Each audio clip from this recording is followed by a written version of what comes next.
कॉपीमुक्त अभियानाचा फज्जा। जैतापूर केंद्रावरील 19 पर्यवेक्षक व केंद्र संचालक निलंबित।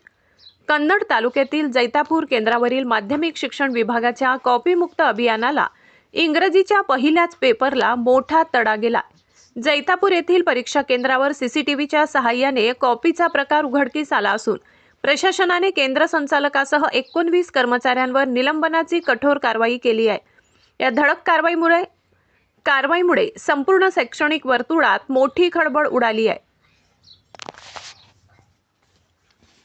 नेमकी घटना काय? मंगळवार दिनांक 10 इयत्ता 12वीचा इंग्रजी विषयाचा पेपर होता। जैतापूर येथील राष्ट्रीय उच्च माध्यमिक विद्यालयात काही विद्यार्थी एकमेकांच्या उत्तरपत्रिका पाहून आणि झेरॉक्स प्रतींचा वापर करून गैरप्रकार करत असल्याची तक्रार प्राप्त झाली होती।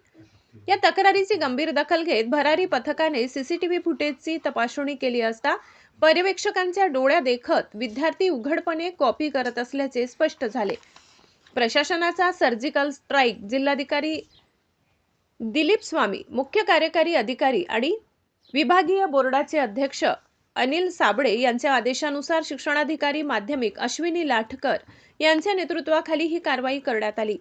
कारवाईचे मुख्य मुद्दे: निलंबन, जिल्हा परिषद कर्मचारी असलेल्या पर्यवेक्षक आणि बैठे पथकातील अधिकाऱ्यांविरुद्ध निलंबनाचे प्रस्ताव सादर, शिस्तभंगाची कारवाई, खाजगी संस्थांशी संबंधित कर्मचाऱ्यांवर त्यांच्या संस्थांमार्फत कायदेशीर कारवाई प्रस्तावित, तात्काळ बदल, केंद्राची विश्वासार्हता टिकविण्यासाठी केंद्र संचालकांसह 19 जणांचा ताफा बदलून नवीन कर्मचाऱ्यांची नियुक्ती, तंत्रज्ञानाचा दणका।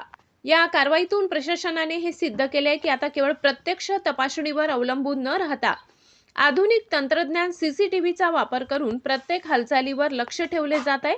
यामुळे कॉपी पुरविणारे आणि त्याकडे जाणीवपूर्वक दुर्लक्ष करणाऱ्यांचे धाबे दणाणले आहेत। कॉपीमुक्त अभियान यशस्वी करण्यासाठी प्रशासन कटिबद्ध आहे। कोणत्याही प्रकारचा गैरप्रकार खपवून घेतला जाणार नाही आणि दोषींवर कठोर कारवाई केली जाईल। शिक्षण विभाग, प्रशासन। शहा न्यूज मराठीसाठी न्यूज रिपोर्टर राजू शहा, छत्रपती संभाजीनगर।